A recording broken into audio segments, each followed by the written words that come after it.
everybody. I just want to verify that that I'm being heard. If someone can type something in and see and let me know. Okay, fantastic. What I want to do right now, I'm thumbing through here. I do want to start off with a little prayer meditation, and I'm just going to flip through the course book and through the lessons here, and let me see what comes up here. Okay, this is from lesson 156. I walk with God in perfect holiness. I light the world. I light my mind and all the minds which God created, one with me. Okay, so what I was thinking about doing today is having a discussion regarding projection and extension, and then finally joining. There are some differences, and then at the same time they're all the same. So what I want to read first is chapter 2 from the Illusion of Separation. And now this is from the text, and this kind of caught my eye a while back when I was reading it, because I had never really noticed the projection being defined like this. So and that kind of sparked my curiosity here. So it's on 2A4, where it starts off with the Garden of Eden. And I'm going to just go ahead and go through and read the parts that I think are kind of pertinent to what I am to what I wanted to do. Okay, so the Garden of Eden, which is described as a literal garden in the Bible, was not originally an actual garden at all. It was merely a mental state of complete lack. Even in the literal account, it is noteworthy that the pre-separation state was essentially one in which man needed nothing. The tree of knowledge, again, an overly integral concept, as is clearly shown by the subsequent references to eating the fruit of the tree, is a symbolic reference to some of the misuses of knowledge referred in the section immediately preceding this one. This is, however, considerable clarification of this concept, which must be understood before the real meaning of the detour into fear can be fully comprehended. Okay, so here we go. Projection, as defined above, this refers to the verb, is a fundamental attribute of God, which He also gave to His Son. In the creation, God projected His creative ability out of Himself toward the souls which He created, and also imbued them with the same loving wish or will to create. We have commented before on the fundamental error involving in confusing what has been created and what is being created. We've also emphasized that man, insofar as the term relates to soul, has not only been fully created, but also been created perfect. There is no emptiness in him. The next point too has already been made but bears repetition here. The soul, because of its own likeness to its creator, is creative. No child of God is capable of losing this ability because it is inherent in what he is. Okay, so what caught my eye on this is that the projection is a fundamental attribute of God, which means to me is where he says it is he gave his son in the creation. God projected his creative ability out of himself towards the souls which he created, and also imbued them with the same loving wish to create. So this is telling me that in this sense, in this part of the course, projection is being defined from the very earliest days as to a way where man is given the gift to create his own reality. And what it seems to me, it's not just a ability to create his reality on earth, but also there's also a divine ability of divine creation. And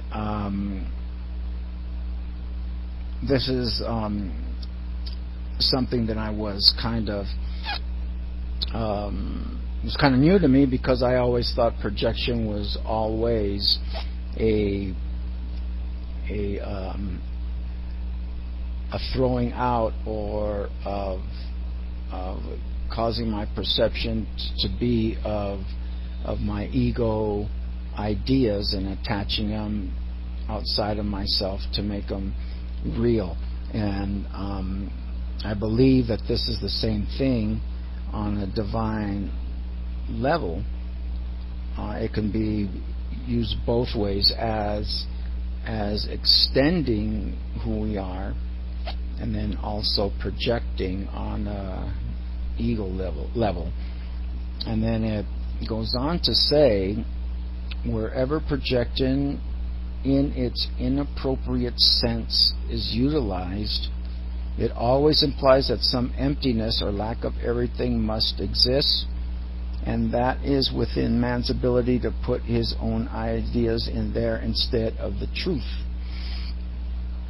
So basically that's what it's saying. I think this is pretty much more of the predominant use of projection in the Course, and it is the inappropriate sense of projection that is utilized. And it is not a sense of extension, because there is a difference in extension that we'll go over a little later on, that draws a pretty a difference between the inappropriate sense and a appropriate sense of projection. Okay, and so it goes on to say, if you will consider carefully what this entails, the following will become quite apparent. Okay, so it's going to go over what the inappropriate sense of projection is, the different things, 4 things that would define projection in an inappropriate sense. Okay, first, the assumption is implicit that what God has created can be changed by the mind of man. Okay, so what this tells me is this is actually what they're talking about as far as, I believe, in the Garden of Eden, where everything is perfect, and the tiny mad idea that we can change perfection into something better is and projecting it out into the world to see what we created would be a inappropriate sense of the use of projection. Second, the concept that what is perfect can be rendered imperfect, or wanting is intruded. I guess that's just pretty much basically saying the same thing I just finished saying, and it probably is pretty much the same thing, because what God has created is perfect. And so it looks like they're saying the same thing with different words, but maybe making the perfection here a little bit more emphasized. Third, the belief that man can distort the creations of God, including himself, has arisen and is tolerated. Okay, so the belief that man can distort the creations of God, which says to me, distort the divine nature of God, of course the perfection of God, and the creations of God would be, for me, would be the spiritual essence, the spiritual attributes of God, which one that comes to mind right away would be love. There's so much belief that the special relationships, special love relationships, or any kind of special relationships is our love, our love, and love as a creation of God implies to me that there are no conditions, no judgments that are imposed in seeing the truth and clarity of what exactly we are looking at, observing, and seeing. And as we put no judgments on that, the natural perception, the natural interpretation, the natural feeling that we get from that is that feeling of love. And love would be just a natural way of seeing things. But if we're involved in specialness, then we distort that concept of love by making something special outside of ourselves, which would be, when we have that feeling that we can't think straight or something because we love this person and this and that, is we are just projecting that on all these qualities on them that we believe is going to free us, and that definitely is a distortion of a creation of love of God. And another creation would be order. Order we see in this world here as laws of ways, the way people need to act in order to be, beneficial, more effective, and everything in society or in this world. But the order that usually is is established on a worldly basis is a way to maintain the ego's purpose of separateness, to protect the interests of each individual person as separate, as for instance, possessions. The separate person is identified as he has his own possessions, that they must be protected because that is what the person is. The person is his possessions, is his money. You mess with any of that, you get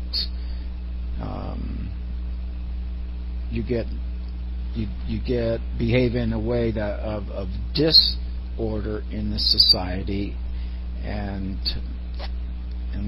that kind of stuff gets you punished or fined or whatever.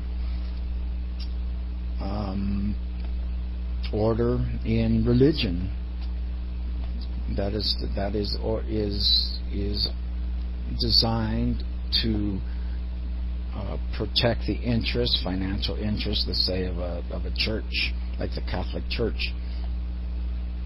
Where they create this order of rules where you don't go to Mass on Sunday, you're going to hell. Just when back in the day when I was growing up, and different levels of sin and different levels of penance and this and that in order to control the interests of itself, but never to establish a divine order of things, which would be to establish the creations of God as the order of things, to establish love and happiness and joy as our primary purposes here on earth, and do what we can to promote and define and identify with these principles of divine order, which would establish a meaningful set of order just on its own. So that is the third one. The fourth one, that since man can create himself, the direction of his own creation is up to him. So the ego believes that it can create itself in terms of its identity, which would mean its identity as a body, as an ego person here on earth, and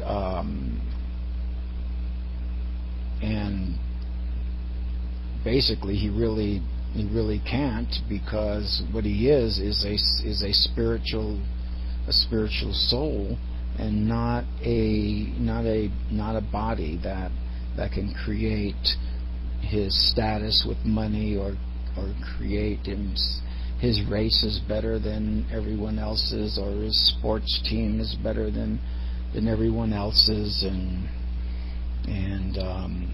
all of that. And he also, an inappropriate sense of projection is the direction of his own creation is up to him. But he may project what he's thinking and sends it out into the world, but it really is not true creation, because true creation is creating a self-creation of the laws, not the laws of God, the attributes of God, because God created us as creators. The only thing that we can really create is the attributes of God, the spiritual attributes of God, and that is the only true creation that there is. What man can do is we can make things, but in making things, these are all in a temporary nature. They're also in a relative nature. They'll mean something to me and completely different to someone else. And so they're just idols, that we set up to give us our identity. That society sets up, race consciousness sets up, and so we all establish that, and we think we're free to create who we are in that race consciousness of this world. Okay, so it also goes on to say these related distortions represent a picture of what actually occurred in the separation. None of this existed before, nor does it actually exist now. The world, as defined above, was made as a natural grand division, or projecting outward of God. That is why everything which He created is like Him. So this right here, and they have several of these words capitalized, which means that the creating of your own reality, as in what's the phrase? It is done unto you as you believe, is that quality or aspect of, or that gift of projection that can go both ways. It can go that you can project or extend the nature, true spiritual nature, or man. And that is why, when the very last sentence, it says this, that is why everything which He, capital He, created, capital C, is like Him, capital H. Okay, so it goes on here to say projection as undertaken by God was very similar to the kind of inner radiance which the children of the Father inherit from Him. It is important to note that the term project outward necessarily implies that the real source of projection is internal. This is as true of the Son as of the Father. So here he's defining true projection and a false or inappropriate sense of projection, and him saying that what was undertaken by God was very similar to the kind of inner radiance which the children of the Father inherit from Him, which is our spiritual inheritance, our spiritual qualities that are eternal, just like our Father, just like God, just like we are. That's one of the qualities, the eternal character that the Father has. We also have, and okay. So let's go on to the next one, the next paragraph. Okay, The world, in its original connotation, included both the proper creation of man by God and the proper creation by man in his right mind being capitalized, which means our spiritual nature. The latter required the endowment of man by God with free will, because all loving creation is freely given.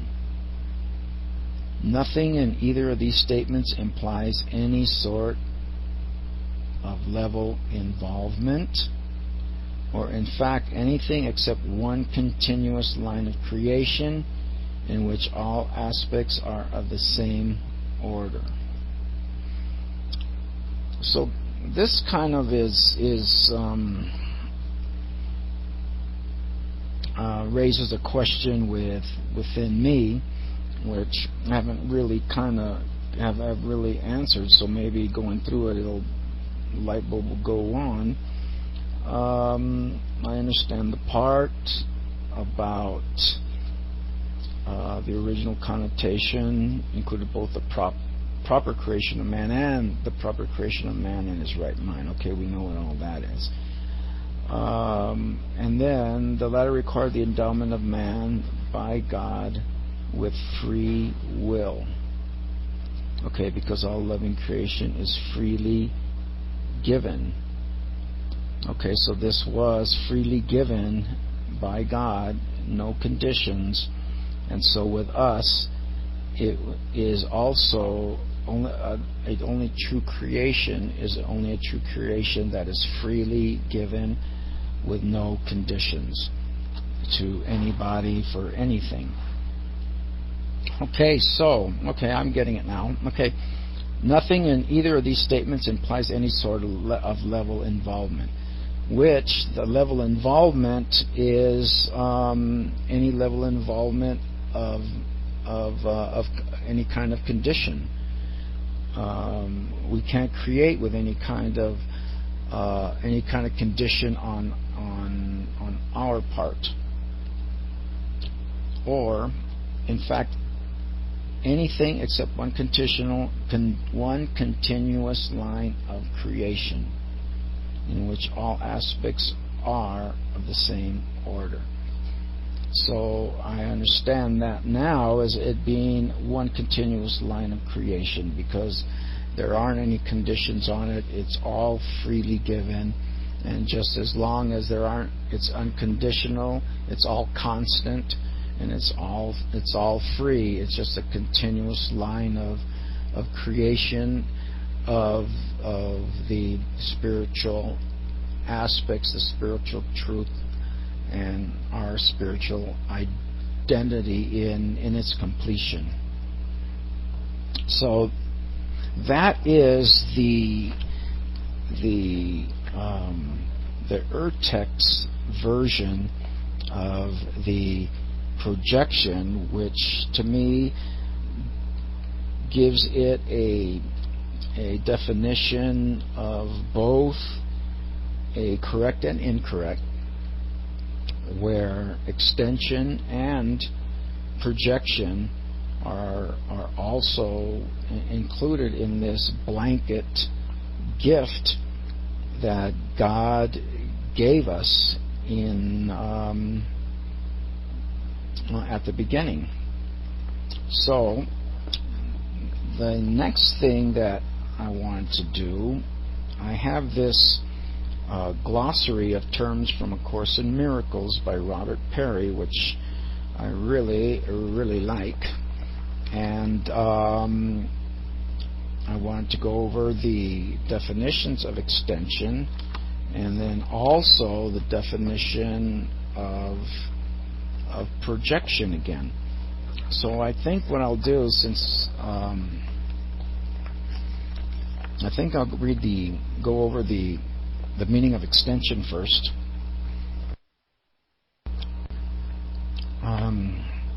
So extension. Here's a definition from Robert Perry's book. The basic law and natural dynamic of the mind whereby ideas in the mind are expressed outward, though without leaving the mind,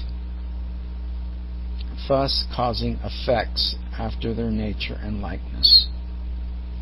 The mind then looks upon and experiences these effects. Through this process of causing effects, the mind's original ideas are reinforced, completed, and increased. In short, the mind's thoughts become its expression, and this expression becomes its experience. Okay, so starting from the beginning here, it calls it a basic law and natural dynamic of the mind whereby ideas. And so the ideas are darkened in this, which denotes a spiritual reference to the word. Okay, so when we're talking about ideas and we're talking about basic law and natural dynamic, we're talking about in a spiritual Christ sense. And in that, whereas the ideas in the mind are expressed outward. So it's an expression outward is what the extension is of spiritual ideas,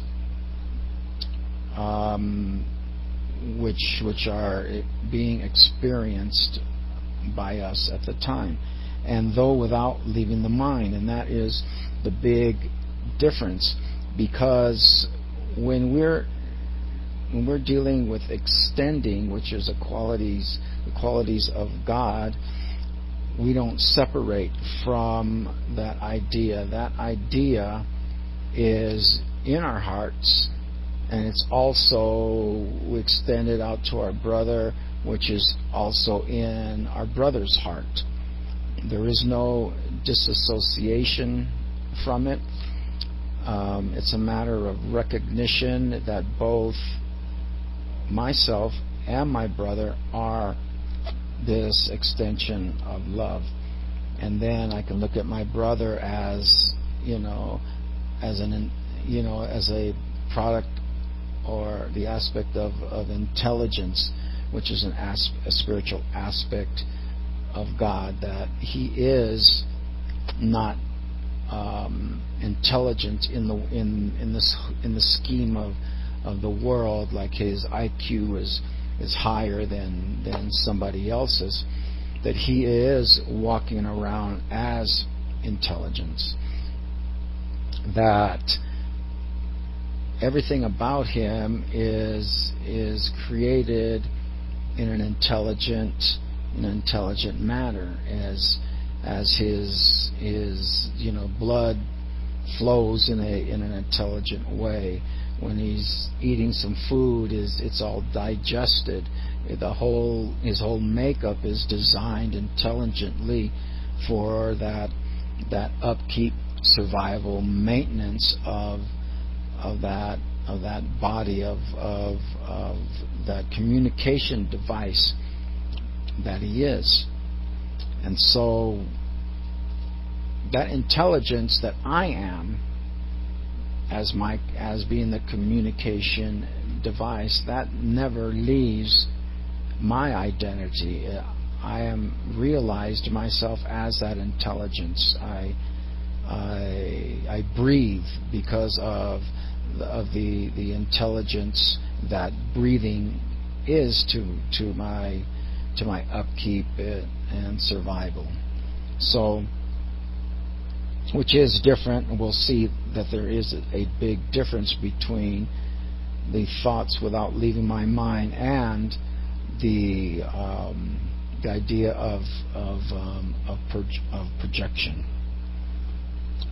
Okay, And then, and then it goes on, thus causing effects after their nature and likeness. Okay, so I'm extending love. The effect is, in my experience, is going to be that love.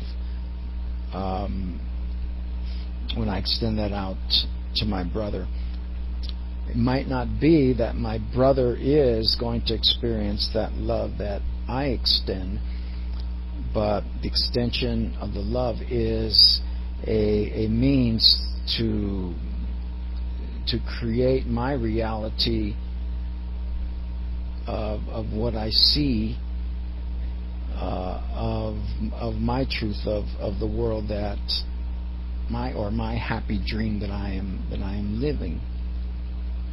Okay, goes on to say, the mind then looks upon and experiences these effects. Absolutely. I do experience that peace, that love, whatever I extend, whatever qualities that I extend out. I do experience. If I'm going to extend the joy out, it's because I have that joy as me to extend out. So I can't really extend the joy if I'm not expressing or experiencing that joy. It's like I can't extend something that I don't have, especially when it is in my mind and it doesn't leave my mind. Okay, so extension. Through this process of causing effects, which is living in that reality of what I am extending, the mind's original ideas are reinforced, completed, and increased. The more I extend love, the more the truth, the recognition of the love, the identity I am, is reinforced and is completed and is increased. And this is what I feel is taking place in my life as the blockages are being removed, as the fear is being recognized as the unreal. All of the natural attributes of God, of who I truly am, are naturally reveal themselves to be reinforced and to be increased in my life as me and through me. And it's as the unlearning is taking place in my life, I see, the light comes in, brighter and brighter in my experience, as all of the clouds and confusion of the ego trying to make sense of nothing kind of starts going to the wayside and being recognized for the craziness, confusion, erratic, hopeless, desperate, attempt at survival, and just grabbing onto anything to make it real, to think it's worth something to my survival, or actually also rejecting it. It's either or. If it's either good for my survival or bad for my survival. It's like I gotta have a preference on something, like a football team or baseball team, or size of my TV, the car I drive, or whatever. Anyways, that is not extension. That is not the ideas that I want reinforced and increased. I'm just recognizing the craziness of this. Okay, so in short, the mind's thoughts become an expression, and this expression becomes its experience. Absolutely. As I express the love, the joy, the peace, it becomes its experience. So joy becomes joy, love becomes love. Okay, and so it gives us 5 little subtopics of extension. First one, in heaven, God extended His will, His love, to create His Son, the Christ. And this leads me back to the very first thing I read in the Ur text, which there was the appropriate way to project and not. And so in heaven, meaning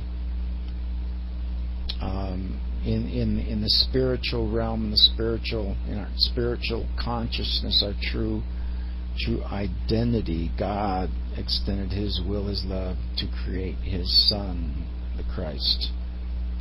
And the second subtopic here, or second item or sentence or paragraph, in heaven our function is also to extend. And the key word here, again, in heaven. Doesn't say in earth or in this world, in this material world. It says heaven. And anytime it makes a reference to heaven, we're talking about a spiritual reality, not a physical material reality. And our function is also to extend. So our function is to extend or express who we are. I can't even imagine us not being our function. It's like, how do you, if you're love, how do you not express something that's universal, that's who you are? It's like, it goes hand in hand in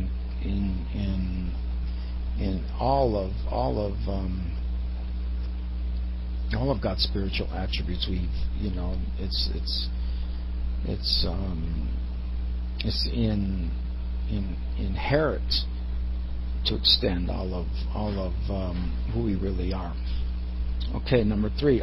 On earth we extend or project our thoughts outward. So this is when we extend them, we're still looking at a world out where our thoughts don't leave us, but in a projection is where our thoughts do leave us, and actually our thoughts go and become that what we believe about ourselves onto someone else. Okay, the result is that what we think becomes what we perceive, and what we perceive becomes what we believe, or what our beliefs are. That's where they come from, one way or the other. That's whatever we believe is what we're going to see outside of ourselves, whether it is an extension or if it is a projection. It's our beliefs are going to define that either way, whatever we do. Our function on earth is to extend love, forgiveness, and healing to others. Merely perceiving others as forgiven is an extension to them, yet we may also use our body to actively communicate this forgiveness. Through healing them our own healing becomes reinforced. Okay, so as the function, we can also function from a heavenly consciousness on earth to extend forgiveness and healing to others in the happy dream. We could still function to extend here. And then number 5 is under the ego, extension is distorted and takes the form of projection. Because of this distortion, we do not see the connection between the thoughts in our mind and what we see without. Extension is an umbrella for many of the Course's ideas. So that is a definition of projection. And so what I want to do, it doesn't look like I got a whole lot of time, but I just want to go into a little bit more stronger definition of projection. And this is from also from Robert Perry's book, and let's see how much of this I can get in. Projection.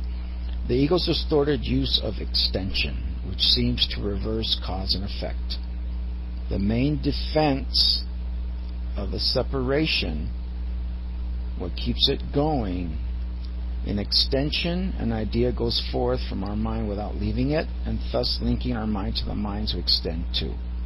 Okay, so we're pretty clear on that from the last definition.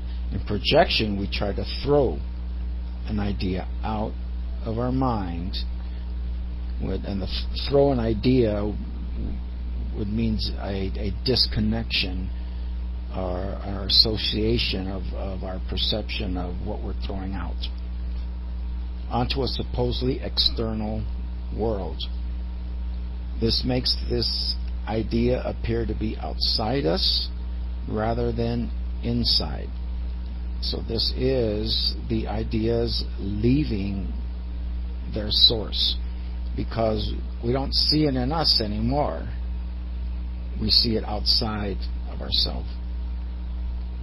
Being outside, the idea now appears to be objectively real, not our own effect, but an independent cause with power over us, which kind of reminds me of the first lessons. Anything I see doesn't really mean anything, but when we project something, our beliefs out, the meaning we give it seems like that's exactly what it is in truth. We look at it and we believe that it's 1 + 1 equals 2, and that's basically what it is. And it's like is that much of a true fact for us. In this way, the pain we gave ourselves now seems given to us by others. So this is where I can feel that I'm being attacked, is because I project that out to others, and that other person takes on the guilt that I have, that separation really is the reason why I have this guilt. And so, I don't know how to deal with it, or I can't deal with it, or I don't know, or I don't want to deal with it. Probably a little bit of all the above. So if I project it out there, my sense of separation, of being attacked, which is me attacking myself for being guilty, I project it out so I don't have to look within, or I don't look within myself, which is the source of what my pain is. So now now it's outside of me, and so now the problem's outside of me, and I don't have a chance of really looking at the truth and experiencing the healing. Projection thus masks the very law it applies.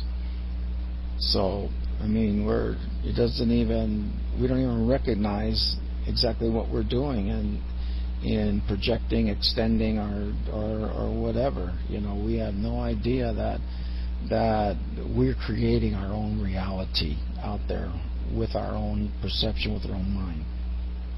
Projection thus masks the very law it applies, that it is our own thoughts that cause the perception and experience. Okay, in the separation, we projected our belief in separateness outward, thus making a world. A world of separation now appeared to be an objective, real cause with power over us rather than our own illusionary projection. I like to call that race consciousness. A person is good looking if it looks like this, and a person is successful if he's got this, and on and on and on and on. Number 2, we now use projection to try to throw outside of us our feelings of guilt. This takes the form of blaming others, yet this simply causes more guilt and produces a perception in which the world seems poised to take vengeance on us for our attack on it. So yeah, that is definitely what my experience was. That was a vengeful world out there for sure, attacking me and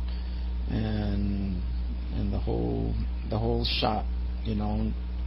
My ego could not win at the specialness that it wanted for no reason. No matter what I tried, what I did, didn't make any difference. There was no specialness for me in that world out there.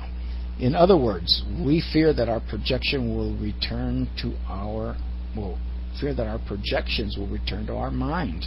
We don't want those. We do not want to deal with that projection. I don't want to feel that I'm attacking myself. Projection then is an ego device not to rid us of guilt, but to compound guilt and increase fear. Number 3, the figures we see in the world, which the Course calls dream figures, seem to be acting independently of us and often against our interests. It's kind of like I can tell that guy doesn't like me. I just know it. However, they are really animated by our own disowned thoughts, which we don't want to admit are inside us, but prefer to see outside of us and acting on us. And number 4, lastly, projection produces our fear of God, along with such related beliefs and traditional interpretations of the crucifixions. We project onto God our belief that we are guilty, making it appear that He believes in our guilt too and wants to punish us for it. And I went through this, when I was 5 years old, and I missed Mass and I was going to go to hell, and I never could actually kneel down and pray to a God and think that I was being heard anymore, or accepted anymore, or anything, because I was guilty, and because of that, I felt God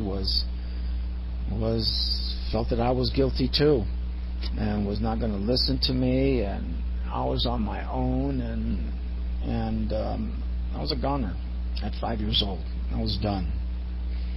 We think we accomplished this through the attacks and calamities visited on us by the world. Okay, so that is pretty much my presentation or talk that I wanted to extend out there and not project out there. I want to extend this to my brothers and sisters as a extension of love. That maybe I'm doing something useful out here, blabbing away. But I was at a concert last night, and as I was thinking about this, the concept of joining came in, which I think is it's different. To me it's like one step above extension, which means like I could be extending love to a person, but that doesn't mean that person is extending it back to me. But joining would be me extending, for example, love, unconditional love, no conditions, and the person that I am extending that to is also recognizing me as love and extending it back to me, and we are joined in that spiritual identity of love that we are, and we enjoy it as each other, and we, I don't know, dance in it, we laugh in it, we live in it, we have our beingness in it, we play in it, and as it, in this joining. In this joining, there are no conditions that I see in the person that understands its spiritual identity as I do. We are unconditionally who we are as a child of Christ, and that is really such a beautiful concept and idea of this joining, and having someone there, knowing someone that you can just completely be all you ever wanted to be, and all that, and just sharing in that. And that to me is just like, is the essence of the happy dream, the ultimate happy dream. But anyways, it is 6:59, so it is my time to turn over the mic, and as I'm doing this, it's a process for me to learn, because what I teach, I need to learn myself. So and that's the reason I picked these topics, because I really wasn't sure, and I think I've got it pretty clear now. So I thought, it probably there might be someone out there, some other people out there that didn't have all that clear in their mind. But anyways, I appreciate Lynn giving me the chance to do this, and I wish all of you, everyone out there, a good and happy dream this Thursday evening. And I will turn the mic over to Lynn.